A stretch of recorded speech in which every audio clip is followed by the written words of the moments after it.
What up, ladies and gentlemen? Welcome into NBA Now from Chat Sports. I'm Jimmy Crowther, and look, last week, I hated on all your teams. I bashed all their offseason moves. This time, I'm going to praise each of them. I'm going to tell you what your favorite team did right and what their best move was of the offseason. We'll start in alphabetical order. We'll start with the Atlanta Hawks. Look, their best move, quite simply, was the draft. They made 3 excellent picks. They got 3 incredible steals in what they did. I loved seeing them pick up 3 quality players that they'll be able to plug into their system right away. It's going to be a fun season coming in for the Atlanta Hawks with Trae Young and John Collins. And you add 3 quality young picks. DeAndre Hunter at number 4. That's right around where I had him on my big board. Cam Reddish, the 10th overall pick. I think that was a steal. And then Bruno Fernando, you pick him up in the 2nd round. That's a great pickup for a team that needs a big man in the middle. Now, the Boston Celtics, they had a weird offseason, but one thing that I really liked that they did was replacing Kyrie Irving, an all-star point guard, an all-NBA point guard, for Kemba Walker, another all-star point guard. You lose one and you sub one right back in. I really don't think it's that big of a downgrade. In fact, it might be an upgrade because of all the drama that Kyrie brought to this team last year. Now, you look at the numbers, Kemba's got the edge in points per game, and everything else is pretty similar. Right there, rebounds per game, right there, and assists per game. Not as good of a three-point percentage or player efficiency because he had such a heavy workload in Charlotte. But I think he's going to transition nicely into this Boston starting 5. Now, the Brooklyn Nets. Look, I know I said the best offseason move, but really the Nets made 2 consecutive moves that kind of count as one, where they got Kevin Durant and Kyrie Irving, because they couldn't have gotten one without the other. Now, of course, they also added DeAndre Jordan, which was my least favorite move of their summer. But the big 2 here is KD and Kyrie. Now, they're not going to get to see it on the court this season because, of course, Kevin Durant's dealing with that torn Achilles. But when they get to play together finally, Brooklyn fans are going to be jumping for joy when they see these 2 together on the court in Brooklyn. Now the question becomes, will they actually be able to win a title? I think before Paul George and Kawhi Leonard went to the Clippers, it was like, hey, it's the Nets to lose here in a couple of years. Now, I'm not so sure, but let me know in the comments section. Will Brooklyn win a title with Kyrie and KD at the helm of it all? Type Y for yes, type in for no. Let's look at the Charlotte Hornets. I said the worst offseason moves last week, and I probably just could have. That was a lot easier for me to do with Charlotte than finding their best move because, quite frankly, there wasn't a lot of good for Charlotte this summer. I know, hater Jimmy, that's just what I do here. But their best move was, quite frankly, drafting P.J. Washington. I did like that pickup. It was in the lottery. We'll see what he can do going forward. Chicago Bulls. This is another team that had just an incredible draft. They addressed a need by picking up Kobe White, their new point guard. They can even play some 2-guard. And they got a steal in Daniel Gafford from Arkansas in the 2nd round. I love what they did in the draft. I also like the Tomas Satoransky move, but that wasn't my favorite. This was. You get a point guard and you get a young lob threat guy in Daniel Gafford. I think they're going to be a special talent, a special duo for the Bulls in the future. Now let's look at the Cleveland Cavaliers. They picked up Darius Garland in the draft, and at first I was a little skeptical about that fit with Colin Sexton, but I thought about it and I was like, you know what? At this point, you just take the talent if you're Cleveland, and that's what they did. If Darius Garland recovers nicely, he's going to be their main guy in the future. Now let's talk about the Dallas Mavericks. Look, the best thing they did this offseason was securing their future, which of course is Kristaps Porzingis and Luka Doncic. That's their new young duo going forward. Mark Cuban said it. He wants that to be in Dallas for the next 20 years. Now we'll see if that actually happens, but they got Porzingis locked up for at least 5. Really 4 because they gave him a player option on the 5th, but that's beside the point. Look, you get 2 young guys that are 20-point-per-game scorers. They're both good rebounders. Porzingis not great for a 7-footer, but he still gets 6 boards per game. Porzingis is your shot blocker. Luka Doncic dishes out the assists. You got those 2 locked up for quite some time in Dallas. It's going to be fun in the future for the Mavs. But now I got a question for you. Do you absolutely love the NBA? I mean, it's all I do. I eat, sleep, and breathe the NBA. I don't eat real food. It's just NBA content. But if you like the NBA as much as I do, then that means you're probably already subscribed to Chat Sports. If you're not, you probably don't love it that much, and that's okay. But go ahead and subscribe. Get us to 150,000 subscribers here on Chat Sports. YouTube.com/ChatSportsTV. Now let's move on to the Denver Nuggets. The best thing they did, it was a very quiet offseason, obviously, for the Nuggets. They extended Jamal Murray, and they also traded for Jeremy Grant, which I really, really liked. Because the trade wasn't a big deal. They didn't have to give up a lot to get a quality player that they can plug into their rotation right away. 1 first-round pick for next year's draft, which will probably be in the bottom 25 to 30 picks anyway, and they get a guy who can come in right away. He's a change-of-pace big man for the Denver Nuggets. Quiet offseason, but a good one for Denver. The Pistons also probably not as loud of an offseason as they would have liked, but they did make one little move that I liked and I think a lot of other NBA people liked, and that was signing Derrick Rose. Look, your point guard right now is Reggie Jackson. That's not going to get it done as an Eastern Conference playoff team for the Pistons. You bring in Derrick Rose, who was a 6th Man of the Year candidate up until the very end. You plug him in right away, I think he's going to be a good piece for the Pistons.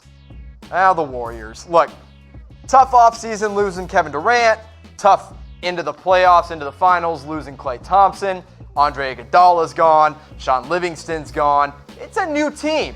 But one thing they did was they actually ended up getting something for Kevin Durant. And not just a little something, they got D'Angelo Russell, an all-star guard. Now, you can question the fit all you want, but when you're losing a top-tier, top 1 or 2 player in the NBA and Kevin Durant, you want something back. And they did that. They got D'Angelo Russell, obviously, in this 3-team deal that sent KD to the Warriors, and then Shabazz Napier, Travion Graham, and of course our favorite player, cash considerations to the Minnesota Timberwolves. Good move by the Warriors, but now it becomes, how long is D'Angelo Russell actually going to be a Warrior? You know, I know Bob Myers said he didn't just trade for him just to send him off later. I don't know if I buy that, but how long will D'Angelo Russell be a Warrior? Let me know in the comment section. Do you think he'll be there the full 4 years? Or do you think he's traded before that? Let me know. The Houston Rockets. We all thought it was going to be a quiet offseason, but it was anything but that as they made a huge splash, trading for Russell Westbrook, dumping Chris Paul, and that right there was the best move by the Rockets, getting an all-star, all-NBA point guard in Russell Westbrook that you already know is excited to play next to his old buddy in James Harden. You got the triple-double threat in Russell Westbrook on a nightly basis, and you got the scoring champion in James Harden at 36 points per game. It's going to be a fun duo to watch in Houston. Now here's one team that I absolutely love. Their offseason was so much fun for me. I'm giving them all my love. It's the Indiana Pacers. They went out and they got Malcolm Brogdon from the Milwaukee Bucks in a sign-and trade. Because Brogdon was a restricted free agent, they went ahead and said, hey, let's not risk Milwaukee getting him back. Let's bring him in on a sign-and trade. They did that, and it was an incredible move. He's their new point guard next to Victor Oladipo. The best offseason, the greatest offseason this summer, maybe in all of the summers in all of the world, the Los Angeles Clippers. They made basically 2 moves that was really one move because it was like they needed both dominoes to fall for both of them to happen by getting Paul George and Kawhi Leonard. Of course, they had to give up Shai Gilgeous-Alexander, Danilo Gallinari, and a bunch of picks to get Paul George. And then they just went out and signed Kawhi, and now you have probably, if not the best, starting 5 in the NBA with Patrick Beverley, Landry Shamet, Ivica Zubac, Kawhi Leonard, and Paul George, not to mention 2 six-men candidates of the year in Montrezl Harrell and Lou Williams. It's going to be a fun one in LA. But not just on that side of LA, but how about the Lakers? They made a splash, and they traded for Anthony Davis. This doesn't even feel like it happened this summer. This feels like it happened like a year and a half ago because we've been talking about it for so long. But they did it, and it was the best move of the summer by the Lakers. They also obviously picked up Boogie. They got Danny Green. They went out and signed Quinn Cook and a bunch of other filler players. None of them measure up, though, to what they got in AD. So now, of course, you get LeBron, the king, is going to be running point there in Los Angeles with a 3-point sniper in Danny Green, a scorer in Kyle Kuzma, and we kind of don't know about that 5th spot with Kentavious Caldwell-Pope there. But Anthony Davis in the middle, it's going to be a fun one for the Lakers. And now, it's the battle for Los Angeles. Which LA team had the better summer? I think it was the Lakers by getting AD, going out and getting Danny Green and filling out their roster quite nicely. Type L in the comment section. I think it's the Clippers. With Paul George and Kawhi Leonard, it's pretty hard to beat. Type C in the comment section. Now the Memphis Grizzlies. Look, they didn't do a lot. They made a couple little minor moves here and there that flipped some players around, but they did have the number 2 overall pick in the draft, and they did not mess it up because they went out and got Ja Morant. the best point guard in college basketball last year. He does ridiculous things on the offensive side of the ball, and he assists it really nice as well. I love that pickup by the Memphis Grizzlies. And Miami Heat, again, another team that I expected to have a quiet offseason, and they were anything but that, and they went out and got a star, someone that can finally step in and be the guy in Jimmy Butler. Obviously, they had to wheel and deal for him. They had to give up Josh Richardson. They got to get rid of Hassan Whiteside in that deal. They also went out and drafted Tyler Hero, which was a good move, even though I hated on it on the night of the draft. It's going to be a fun one in Miami next year. The Milwaukee Bucks. Now, they did lose Malcolm Brogdon, and that hurts, but they replaced him, with Wesley Matthews. And I like that move for the Milwaukee Bucks. Underrated. You didn't have to give up a whole lot of money. In fact, no cap space. He just plays right in to their cap sheet. And I think he fills out as a fifth starter on that team. Good defender, good three-point shooter in the right role, and now you have him in the same backcourt as Eric Bledsoe. I think it kind of shores up that starting five for the Bucks. Now, one team that was way too quiet, they needed to make a little bit more noise and didn't, was the Minnesota Timberwolves. But they did something really early on when the draft came around by trading up and getting Jarrett Culver. Now, look, I think they hoped that Andrew Wiggins was always going to be that primetime wing next to Karl Anthony Towns, but it hasn't panned out. Now it's going to be Jarrett Culver. I think that was a great move by the Timberwolves. Now let's talk about the Pelicans.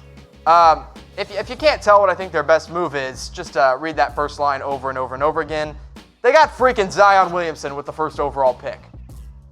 Yeah, I mean, he's the number one pick for a reason. He's going to be a stud. He's probably the rookie of the year. I can't wait to watch him on the floor. Not much else needs to be said about the Pelicans this summer.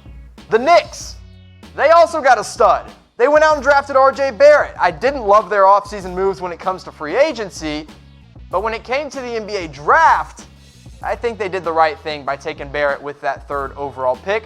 I probably also could have included picking up Iggy Brasdeikis near the end of the second round, but R.J. Barrett's just way better than him. And now you got a starting five in New York that's fun. We'll see how good it actually is with DSJ, R.J. Barrett, Kevin Knox, Mitchell Robinson, and Julius Randle in the middle. Look, they were teammates at Duke. They went 1-3. And here's going to be the question now. Who's going to have the better rookie year? Is it going to be Zion Williamson with the New Orleans Pelicans? If you think so, type W. If you think it's going to be R.J. Barrett with the New York Knicks, type B in the comment section. Now talk about a just tumultuous offseason. The Oklahoma City Thunder lost their two best players and another great player in Jeremy Grant, but they did do something really good. They went out and just stockpiled draft picks. I mean, just loaded them one on top of the other. Every single move they made required them getting a draft pick back, and now they are set for the long haul. The Orlando Magic, another team with a quiet offseason, they went out and signed Al-Farouq Aminu. I actually really like that signing. I originally had that as my favorite move by them, but I changed it up last second here, and I said re-signing Nikola Vucevic. He was an all-star. I know they paid him a lot, but he got him to the playoffs last year. I think that was important for Orlando to do. The Philadelphia 76ers, they lost two key guys in Jimmy Butler and J.J. Redick, and that hurts a lot. They re-signed Tobias Harris. That helped a ton, but the thing that I like the most, they were always that surprise team for Al Horford. They were the team that just loaded up the truck and gave Al Horford a bunch of money, and I think it was a great move. My favorite move by the Sixers this offseason was getting that fifth guy to round out their starting five now that Jimmy Butler is gone.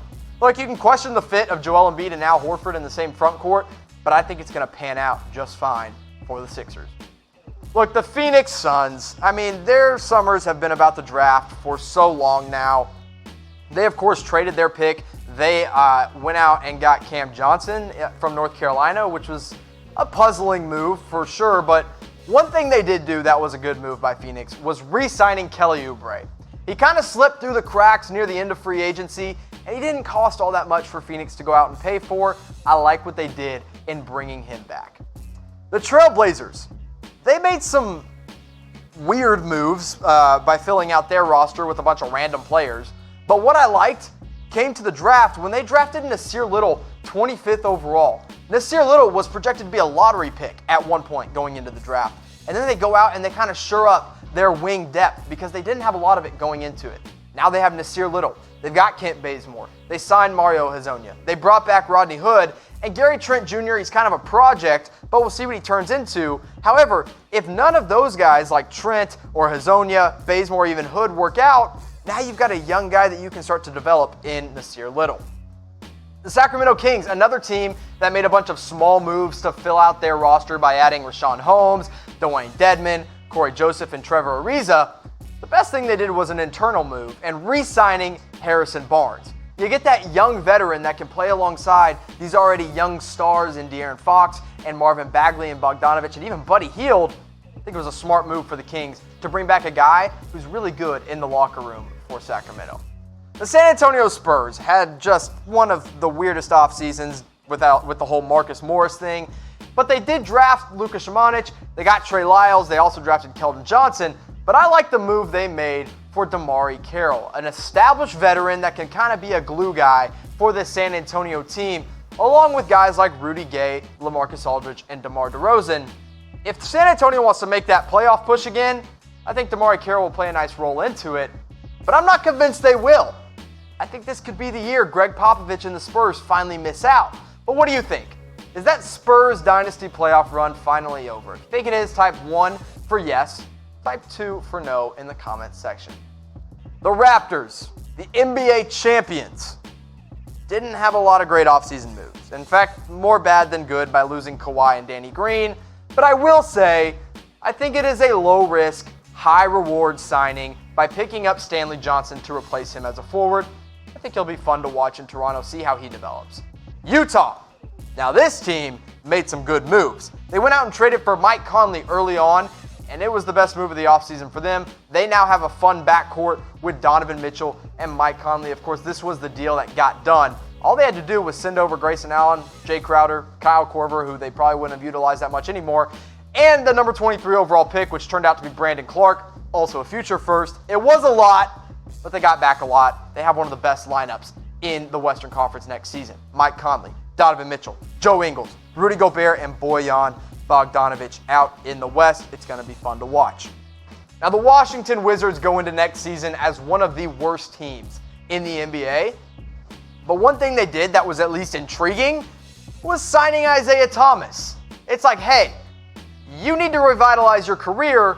We need a point guard. Here's your opportunity. They bring him in. We'll see what he can do. I like the Rui Hachimura draft pick, but Isaiah Thomas overall could turn out to be the best offseason move for the Washington Wizards. Now, which offseason move did I forget? Which one was the best one that I didn't mention? Because I know you guys love to tell me what I forgot about in the videos. Let me know in the comment section.